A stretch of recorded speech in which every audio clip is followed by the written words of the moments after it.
Welcome everyone to the Hindmarsh Shire Council Ordinary Council meeting for Wednesday, the 24th of June, 2026.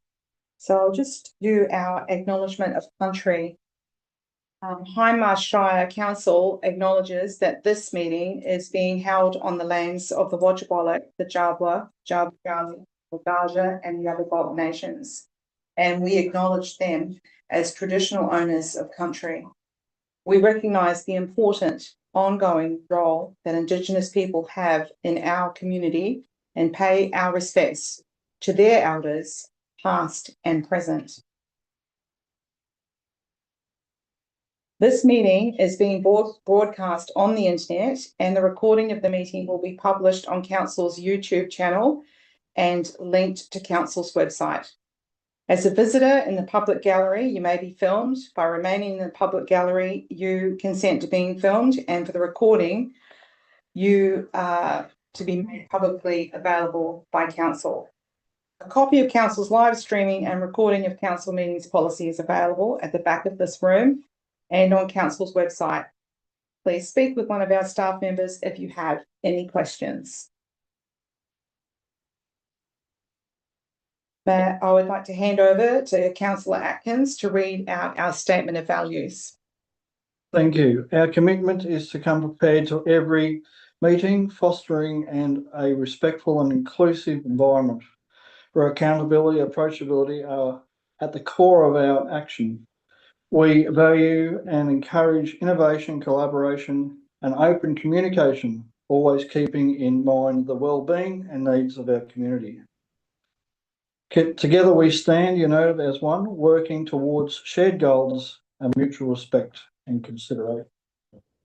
Thank you, Councillor Atkins. Are there any apologies? We have Mayor Ron Ismay as an apology today. Is there any others? No. Do any councillors have either a general or material conflict of interest in any of the agenda items? Yeah. Item 4, confirmation of minutes and business arising. There is a recommendation for council. Would a councillor like to move a motion?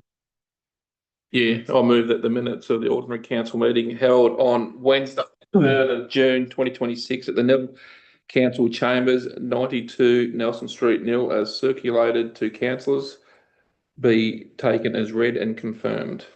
Thank you, Councillor Barry. Do we have a seconder? Thank you, Councillor Clark. Is the motion opposed? Would the mover like to speak to the motion? No, thank you. Would the seconder like to comment any further? No, thank you. Thank you. The motion has been, all those in favour? The motion has been carried. Thank you. Business arising from previous minutes, item 4.2. Is there any discussion on any of these points? Thank you, Councillor Atkins. Thank you. So item 10.1, and this is for the action taken. Council is currently seeking the RFQs for the suitable supply to deliver the investment attraction. That's a prospectus. Who can talk on that? I can give you an update. Thank you. So we have closed the request for quotations now, and we're currently undertaking an evaluation. We did receive multiple RFQ submissions, which is great, and we'll progress and provide an update once we have finalised that process. Thank you, Councillor. Yeah, Ms. McDowell. I think it'll be really exciting to see the prospectus being put out to attract developers to our regions. Public question and submission time. There are no public questions or submissions received.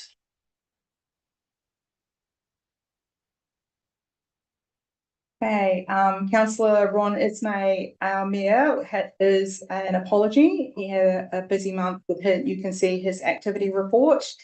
For myself, I have been involved with the Australian Local Government Women's Association of Victoria, and have now recently been made the Victorian Secretary of this organisation, which I'm really proud to continue advocacy for women to be involved in local government. There's a lot of councils that struggle to attract women to be involved, and this is a big part of what this association is about, and we'll be putting on social media more information and opportunities for women to get together to talk about that. I did also attend the Nil Historical Society Open Day, where J.R. Reefus was really interesting to talk to, a past councillor, and showed me around the room that has all the pictures of all the different councils from many decades, and to see the same names, different people that have been involved across the eons. A really interesting place for people to visit. Thank you. I'll hand over to Councillor Atkin to discuss his activity report. Thank you. Only did only a couple of meetings during this period, so it was just the council and briefing meetings over here at Nil. The one main was the Rainbow Town Committee meeting in Rainbow. That we've got the up and coming tractor pull and sand drags in the 2nd and to the 4th of October. We are looking at having the Cycle Car Club of Australia come over to do a demo for having an inaugural event to be trialled at Rainbow. So this will be the first event that will be held actually in a town in Australia. So it'll be quite interesting if this all comes off. So we're having a meeting this coming month in July. I think it's the 2nd or 3rd Monday online from the Cycle Car Club of Australia to explain what they do, what they could bring to our community for tourism. Thank you. Thank you, Councillor Atkin. I hand over to Councillor Barry to discuss his activity report. Yeah, like Councillor Aiken, there wasn't a lot of time in between this one. I just went to the couple of meetings, and I also went to the CEO drop-in session at Dimboola with Councillor Oy. There was only 3 or 4 people turned up. Pretty quiet the last few weeks. Thank you. Thank you, Councillor Barry. I hand over to Councillor Clark to discuss his activity report. Yeah, thank you, Councillor Barker. Yeah, again, mine's just a very short report. I have to admit, I been just pretty busy, and honestly, I think it was my bookwork that let me down there. Just noting a couple of things I didn't attend. The Rainbow Lions Club dinner meeting. Yeah, certainly more than happy being involved with the Lions Club up there at Rainbow and what they do to basically raise funds to hand out to various organisations in the town. Yeah, other than that, yeah, sort of very quiet period. Thank you. Thank you, Councillor Clark. I'll hand over to Councillor Oy to discuss his activity report. Oh, thank you. There were some fun moments. Channel 9 postcard program came to film in Dimboola, the Dimboola Caravan Park. Davenport put on a nice spread, actually, lunch. So he was clever. They were going to just film and go, but he made them sit down and have a lunch. So it extended the experience. So that was really good. So that will come to, it's going on air this Sunday at 5:30, Channel 9. So that's good. And it covers Southern Grampians and the Wimmera region. Went to the Japarut Town Committee to invite them to host a party as part of the Midsummer Festival next year. And the committee wholeheartedly embraced the idea for the town to be part of the Midsummer program, which is coming to 30 years. So that will put them on the map in terms of a pride event for next year. The Audit and Risk Committee, the highlight for me for that was the cybersecurity issue, because we're entering a new world of AI and they're becoming more aggressive. And I think we need to have more money for our council to protect us in the future for cybersecurity. And the other thing is this Saturday morning, 10 a.m, the Jimboola CWA will host a Devonshire TV as part of Pride Month as well. So if you can make it, that would be really good. I think it's the first time for them to do that. And where are they holding At that? the RSL hall in Jimboola. Lovely. Thank you. Thank That's you. it. Thank you so much. Would the CEO like to discuss her activity report? I'm happy to take the activity report as read unless any councillors have any questions. Well, thank you, Ms. Ravel. I actually was interested to hear about you met with the Emergency Management Victoria team. Would you be able to reflect on what that was about? Yes, happy to answer. So the Council's Director of Infrastructure and myself met with representatives from Emergency Management Victoria. We were discussing the Japarra Weir. So the federal government currently has Disaster Ready Fund available for applications. And the discussion was around council's required contribution. So for Hindmarsh, there's a requirement for us to meet 50% of the contribution. Subsequently, we've had some discussions internally, and Council's Director of Infrastructure has also held some further discussions. We'll be seeking to submit an application for the Disaster Ready Fund for the planning and the scoping and the engineering for the Japarra Weir to position us ready to apply for a grant in future. I also have managed to set up a meeting with the Senior Advisor to Minister Watt, who is the Federal Minister for Local for Water, next week. So the Mayor, myself and potentially Council's Director of Infrastructure will meet with the Senior Advisor over Teams. The meeting will focus on the Japarra Weir, making sure that we raise the importance. Council's also prepared, which will be hard to see online, but we've prepared an advocacy 2-pager that has been sent through to the Minister's office prior to our discussions, and it's available here. Councillor Clark will have the information at the Japarra Town Committee for the Town Committee to discuss. Councillor Barker has a copy as well for discussion at the Nil Town Advisory Committee, and we'll continue wherever we can to hand over the advocacy documents just to stress the importance of the Japarra Weir and the need for replacement. Thank you, Ms. Ravel. I also saw that you had a meeting with Aegis. Were you able to explain what that was about? Yes, so Aegis are a provider that we use. They're a third party to our work cover premium, and they provide council with advice in relation to work cover claims, return to work processes. And what we're seeing is that since our engagement of Aegis, our work cover premium is reducing. And the meeting that was held earlier this month was in relation to what risks we may see. So this meeting includes the directors, the managers, and anybody that supervises staff at Hindmarsh. And it's really about getting the conversation started early on any risks that may be emerging within council to put processes in place so that we won't see potentially a work cover claim. Thank you, Ms. Ravel. It's great to see that the work that happens behind the scene that you do provide for us in your activity report. And there's a lot of other bits and pieces in there that let us know the snippet of what you are engaging with, but also it's good for us to hear the reasons and the outcomes from that as well. So thank you. All right. Item 7 is our correspondence. So the following correspondence is attached for noting by council that inwards were received from the Nil Silo Heritage Project, and outwards we sent an email to the Honourable Natalie Solomon, Minister for Small and Family Businesses, regarding our public holiday. There is a recommendation for council. Would a councillor like to move a motion? Yes, I'd like to move that the council notes the attached correspondence. Thank you, Councillor Atkin. Do we have a seconder? Thank you, Councillor Clark. Is the motion opposed? Would the mover like to speak to the motion? No. Would the seconder like to comment further? No, I'm just in relation to the Nil Silo Heritage Project for an invitation for a tour.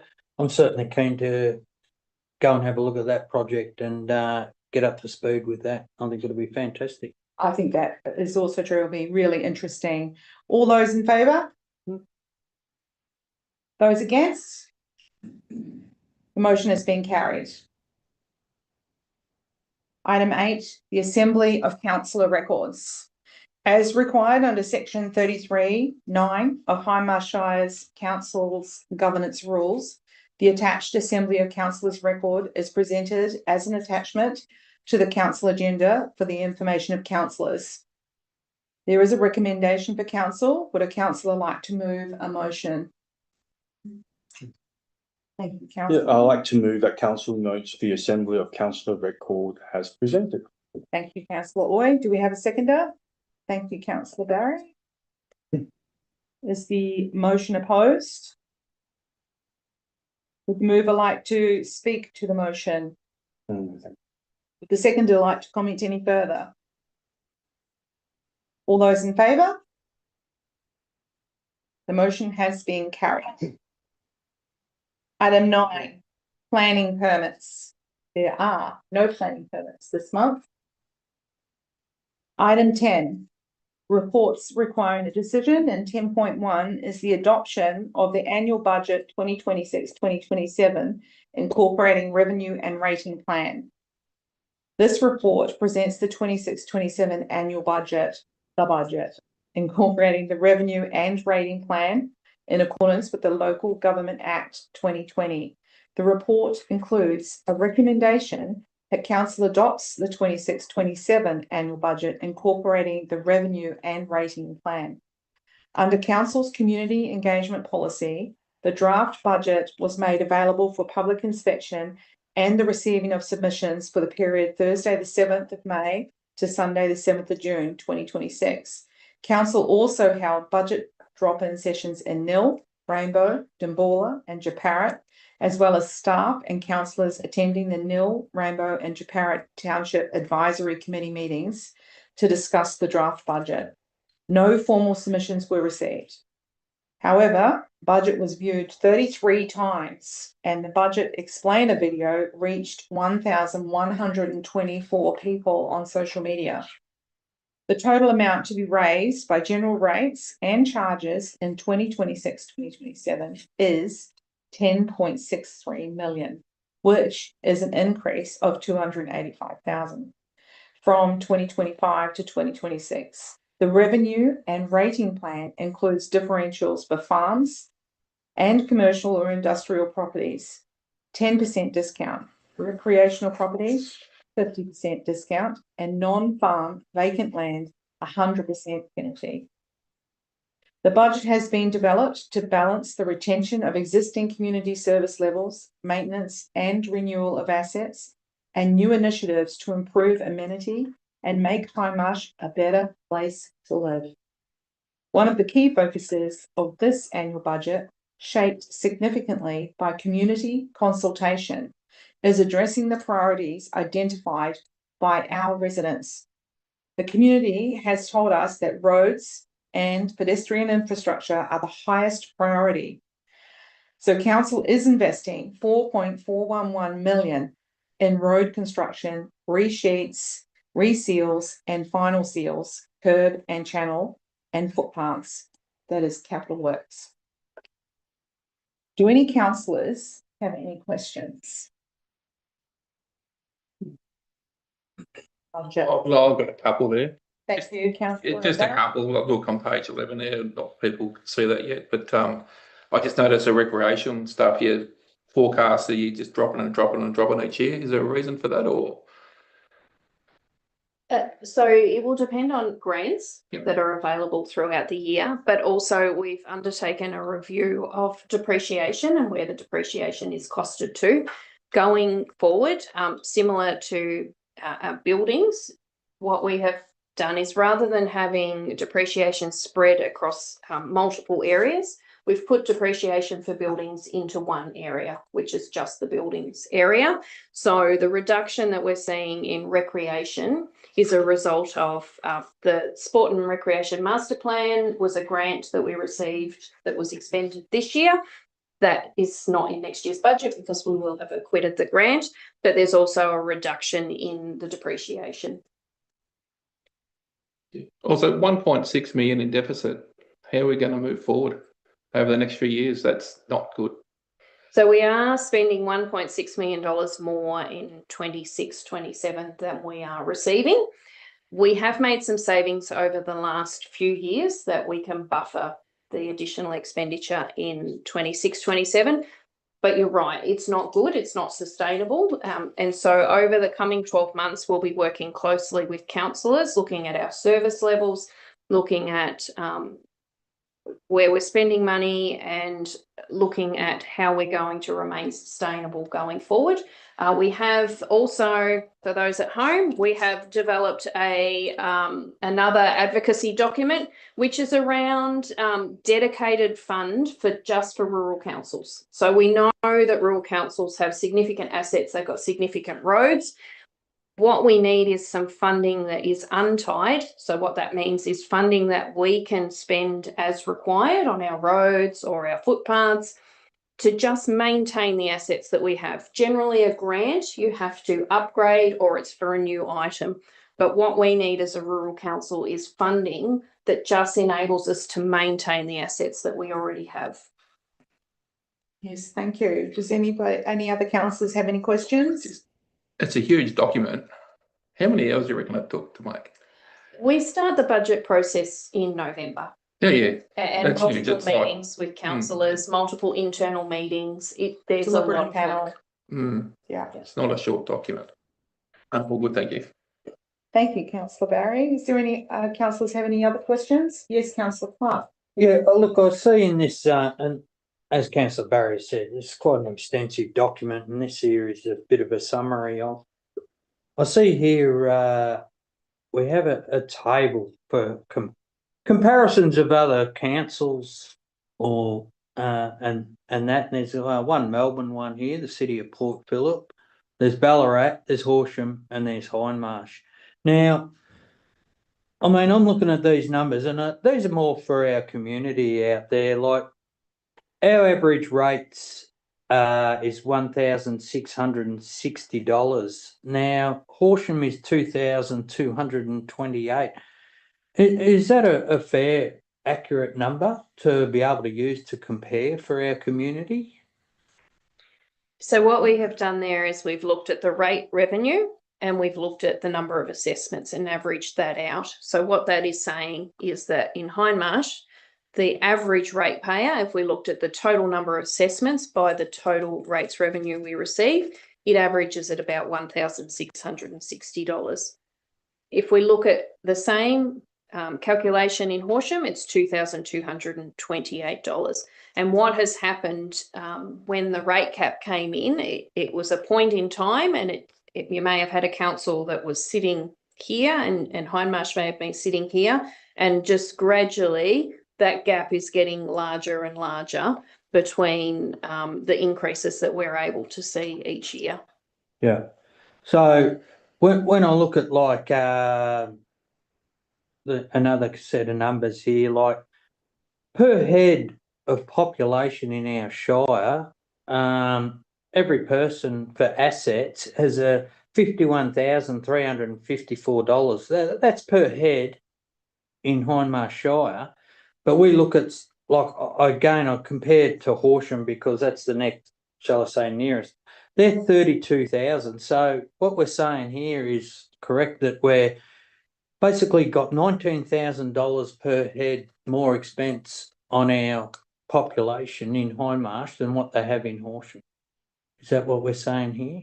What we're saying is the value of the assets. So the value of the asset per head of population in Hindmarsh is 51,000 compared to 32,000. So what that is telling us is that we have a lower population, but a higher value of assets that we need to maintain. And that's where it clearly shows the discrepancy in the funding models, which is why, again, I'm going to refer to why we're calling for a dedicated rural fund. We don't have the asset base, we don't have the revenue, but we have the significant assets. We have the 4 pools, like other councils have 4 pools, but we don't have the population to maintain the 4 pools that other councils have. Yeah. So, and I mean, that comes from the top figure where, again, versus Horsham, and again, like I said, I'm only picking on that one. There's 4 different ones here. Like they had a revenue of $67.4 million, whereas our revenue is only $22 million. So we look at roads, we have enough roads, roughly to run from Nil to Darwin. And yet we're running it with basically nearly 2/3 the less revenue. Is that how I'm reading these numbers? Yes, and if you go further along the highway and you stop at the city of Port Phillip, their revenue is $318 million. 318 million. But their road network is like driving from Horsham to the Westgate Bridge. Yeah. Yeah.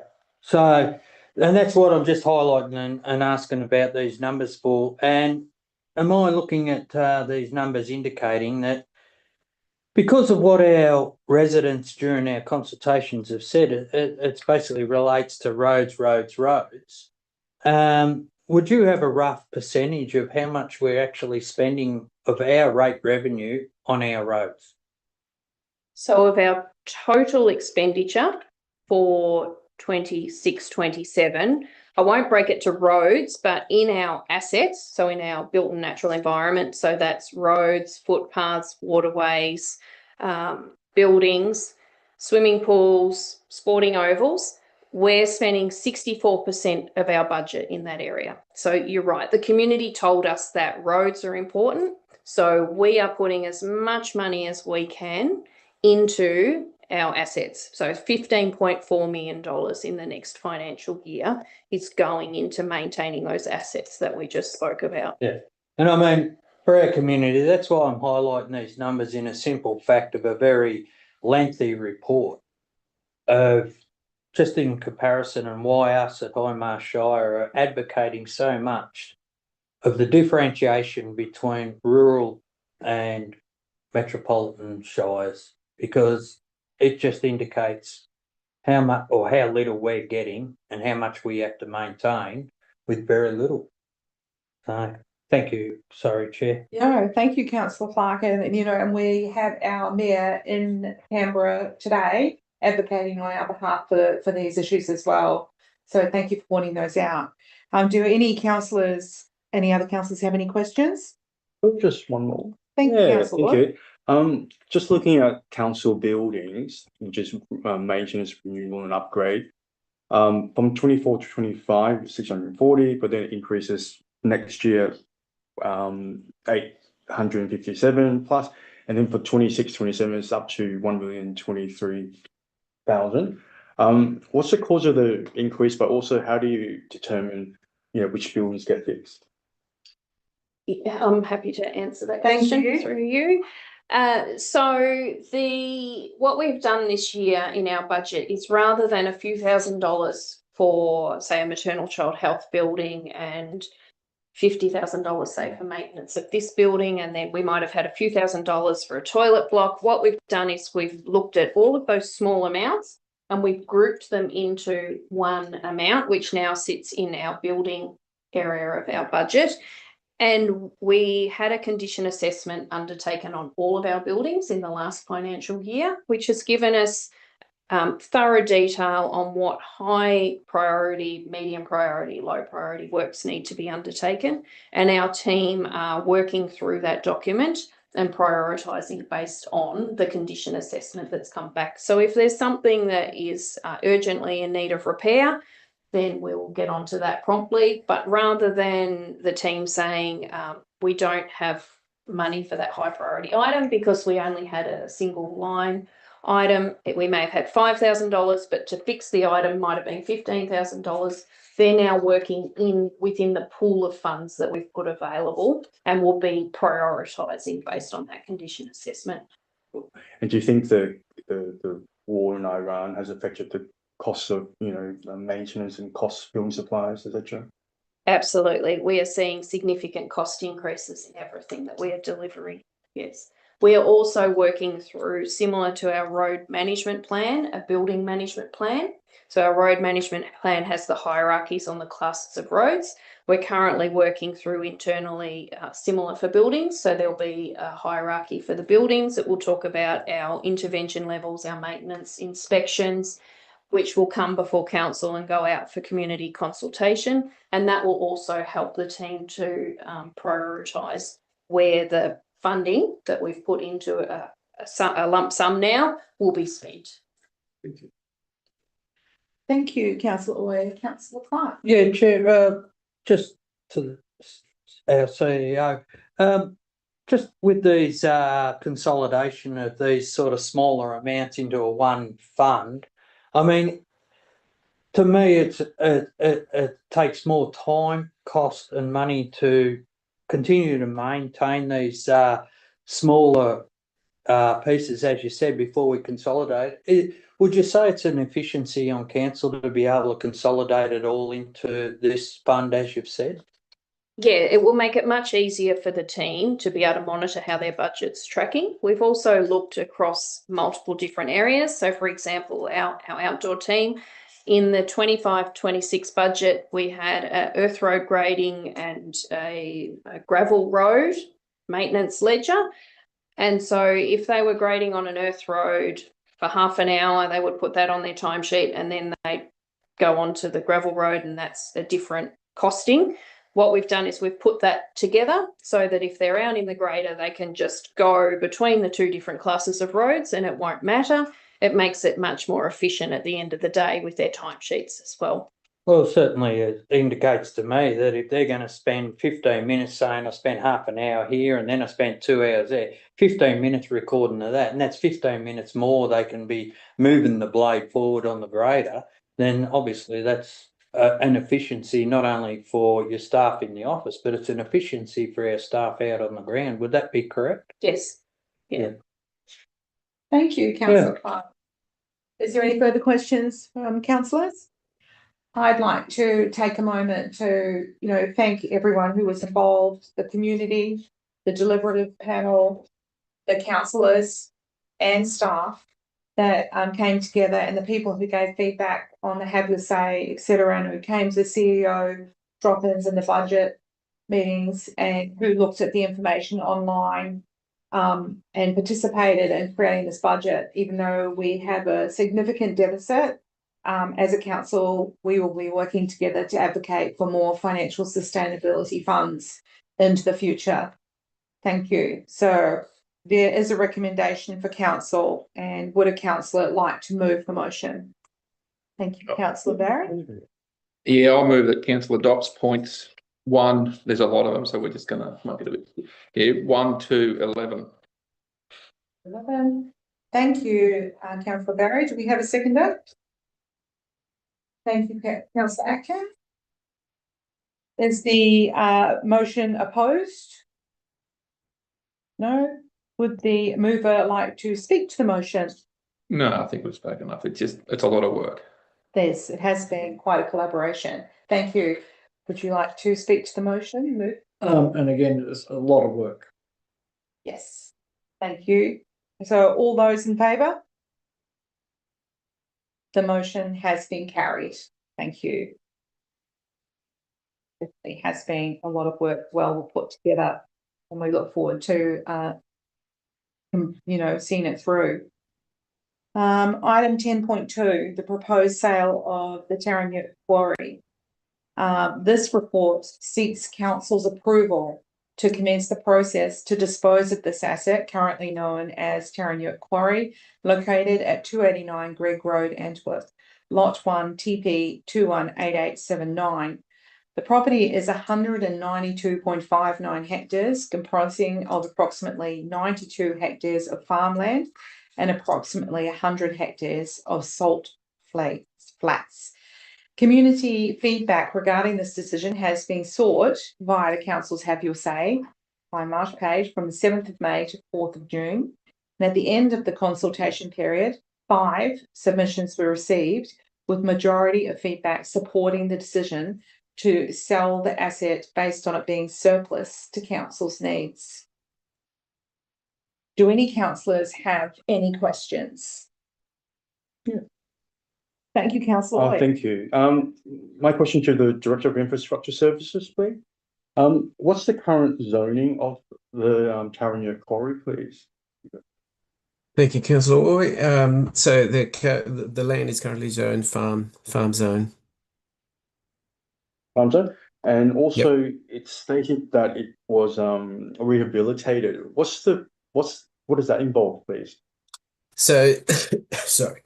When we have the extraction work authority license to extract the quarry material or the road making material, at the end of the work authority, when we surrender it back, we have the requirement to reinstate the site to its original condition. Or there is the conditions put in by DECA, which is required to be met. So it has been rehabilitated to their requirement, and the land has been leased out to one of the local farmer since 1997. Thank you. Is there any further questions from councillors? Thank you. There is a recommendation for council. Would a councillor like to move a motion? Thank you, Councillor Clark. Thank you. Look, I move the motion that one, council approves the disposal of 289 Greg Road, Antwerp, and two, authorises the CEO to undertake the sale process and sign all necessary documents for the sale of land located at 289 Greg Road in Antwerp. Thank you, Councillor Clark. Do we have a seconder? Thank you, Councillor Barry. Is the motion opposed? Would the mover like to speak to the motion? No, I think there's been a fair bit said about this on prior occasion, and no, I think it's an asset that's not usable or financially viable for council to keep. So I think in the current fiscal timing, we need to no longer be in charge of it. Thank you, Councillor Clark. Would the seconder like to comment any further? No. Thank you. All those in favour? The motion has been carried. Item 10.3, policy updates.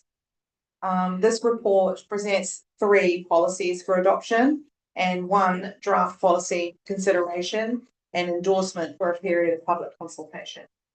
Policies presented for adoption are as follows. The council grants administration policy, a new policy that outlines how council grants will be administered in terms of oversight, transparency, and community benefit. The hardship and financial hardship policy, which now addresses both financial hardship and hardship arising from other personal circumstances. It provides a framework for managing payments, ensures options offered are proportionate, consistent, and clearly communicated. And the native vegetation on rateable land policy, which outlines the rebates available to properties with existing arrangements with council through land care management agreements or compensation covenants. The policies have been available for a period of community consultation through council's Have Your Say Hindmarsh page from Thursday the 7th of May to Thursday the 28th of May 2026. The draft policy presented for endorsement to be made available for a period of public consultation is Public Transparency Policy. This policy has been reviewed in line with the review schedule and assessed against the requirements of the Local Government Act 2020. For its appropriateness in reflecting how council makes information to the public available to the public, as well as the open and accountable conduct of council. Do any councillors have any questions? Thank you, Councillor Clark. Yeah, thank you, Chair, through you.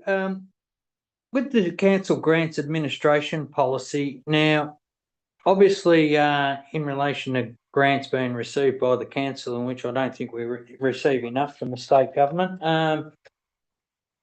this just basically clears up to make sure that those grants, usually when they're administered or given to the Shire, are very clear on what that money can be used for. Am I presuming that this administration policy is just simply tightening up to make sure that money's spent on what the grant's being given for? Is that how I'm receiving this? I'm happy to answer that. This policy is specifically around grants from council to community groups or Ah, businesses. So this is yep. less about grants we receive and more about how we administer grants to the public. And it just makes sure that if we're doing that, it's fair, it's consistent, officers that are assessing them don't have conflict of interest. And if council's going to give money externally, that we have a very clear process in place that everyone needs to follow. Yeah. Okay. And my next question, if I may, is in relation to the native vegetation and rateable land policy, during our Have Your Say and farmer consults, there was a bit of discussion about these native vegetation areas within the Shire. What changes were made to the native vegetation policy, please? If I can ask that sort of question. Happy to answer that as Thank well you. through you, Deputy Mayor. So this policy had been in place for 10 years and it provides rebate for people that have native vegetation on their land. What we heard through particularly the farmer consultation was that where the native vegetation is adjacent to agricultural land, there were opportunities for the landowners to do a bit better in terms of making sure that pests, wild dogs or anything that might be present in native vegetation isn't impacting on agricultural land. So we really looked at what the requirements were for those landowners in terms of fencing and making sure that nothing's impeding on other private property.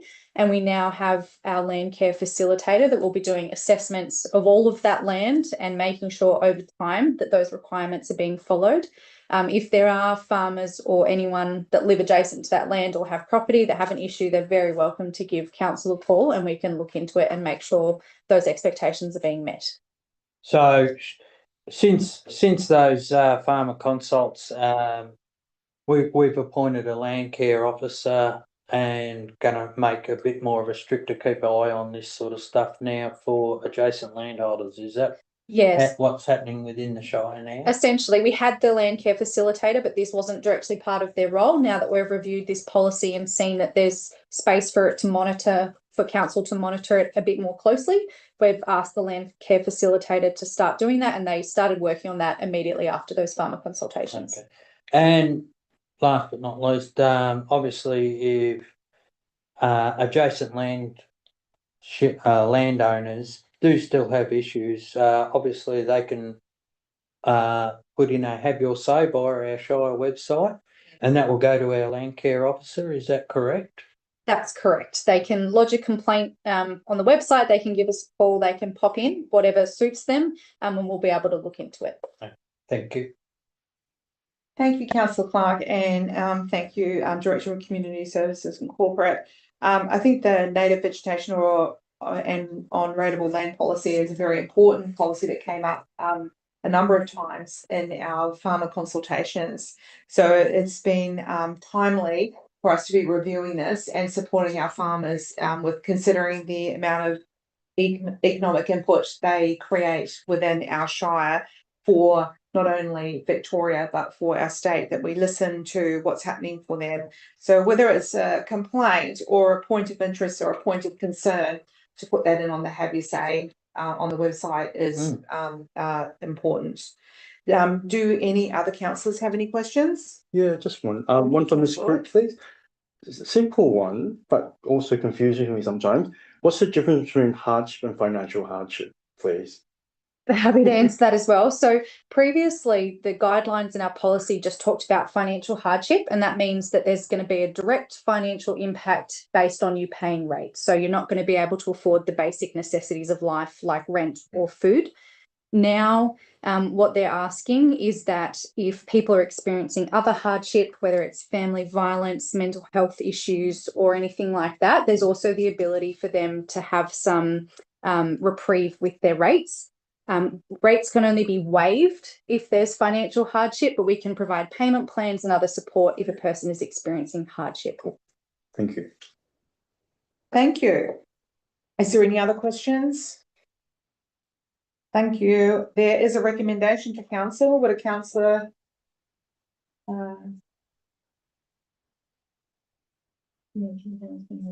well, it was an example. Sorry, just to add to what we were saying about the native vegetation on the rateable land policy. This, I did hear you say this, Director of Community Services, that this has been 10 years since this was reviewed. And this is this review is a direct result of the farmer consultations, where I think we were all there and definitely heard the concerns, and we also potentially heard what we could do as well. So the consultation that went on after that, so we're letting the public know and the farmers know that we heard them, and we have made this change here so that it can make a difference to them running their farms effectively, knowing that that their boundary lines will be maintained, and if there's any issues around that, then to contact council, and to feel that, and hopefully the farmers can feel like they're being heard and they're being cared for as much as we can, one step at a time. As long as you communicate with us, we're happy to do our best. Thank you. So there is a recommendation for council. Would a council like to move a motion? Thank you, Councillor Clark. Yeah, thank you, Councillor Barker. Look, I moved the motion that one adopts the council grants administration policy, the hardship and financial hardship policy, the native vegetation on rateable land policy, and 2, endorses the public transparency policy for a period of community engagement from the 25th of June to the 17th of July 2026. Thank you, Councillor Clark. Do we have a seconder? Thank you, Councillor Atkin. Is the motion opposed? Would the mover like to speak to the motion? Look, no, just basically the hardship financial policy, just an expansion on that, I think, is only a bigger benefit for our community. And the native vegetation policy, which, as you said, has been raised as an issue, we're looking at making it better to gain a better result, really. Excellent. Great. And it's well overdue. Would the seconder like to comment any further? Only to reflect Councillor Clark, what he said, the same thing. I did want to bring up about the native vegetation, but it's all been said. Thank you. Thank you, Councillor Atkin. All those in favour? The motion has been carried. Point 11, council committees. The following Hindmarsh advisory committees held meetings on the following dates. The Rainbow Town Committee had a general meeting on the 18th of May. The Nil Town Committee had a general meeting on the 2nd of June. And the Audit and Risk met for a general meeting on the 10th of June 2026. A copy of the minutes for each of the meetings held are included as attachments for the information of council. The minutes of the Audit and Risk Committee are included as a confidential attachment for the information of council. A copy of the financial statements for the month of May for the following advisory committees have been included as attachments for information of council. Jeparit Town Committee, Nil Town Committee, Rainbow Town Committee. An expression of interest from the Jeparit Township Advisory Committee was also received on Friday the 12th of June 2026 from Natalie Bois. This has been included as a confidential attachment. Do any councillors have any questions? There is a recommendation for council. Would a councillor like to move a motion? Move that. Thank you, councillor. Okay, I would like to move the motion that Council 1 notes the minutes of the following advisory committees. A, the Rainbow Township Advisory Committee meeting held on 18th of May 2026. B, the Nil Township Advisory Committee meeting held on 2nd of June 2026. And C, Audit and Risk Committee meeting held on 10th of June 2026. And part 2 notes the financial statements of the month of April 2026 for the following advisory committees. A, Jeparit Town Committee, B, Nil Township, C, Rainbow Township, and part 3 appoints Natalie Aguirre to the Jeparit Township Advisory Committee. Thank you. Thank you, councillor Oy. Do we have a seconder? Thank you, councillor Barry. Would you like to move to the motion? Speak to the motion? No comment. Okay. Would the seconder like to comment any further? No, all good. Yeah. All those in favour? Excellent. Those against? The motion has been carried.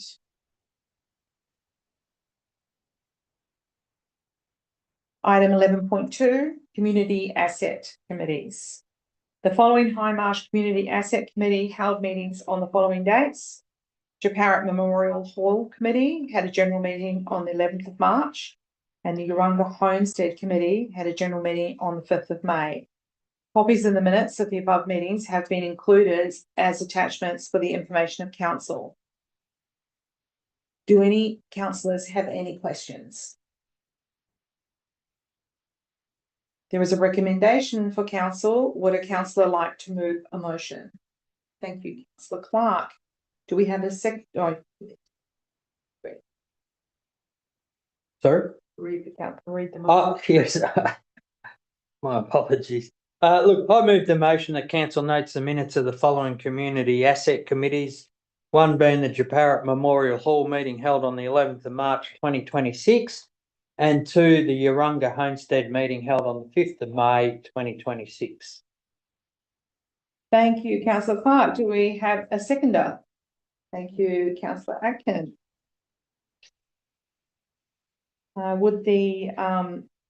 Is the motion opposed?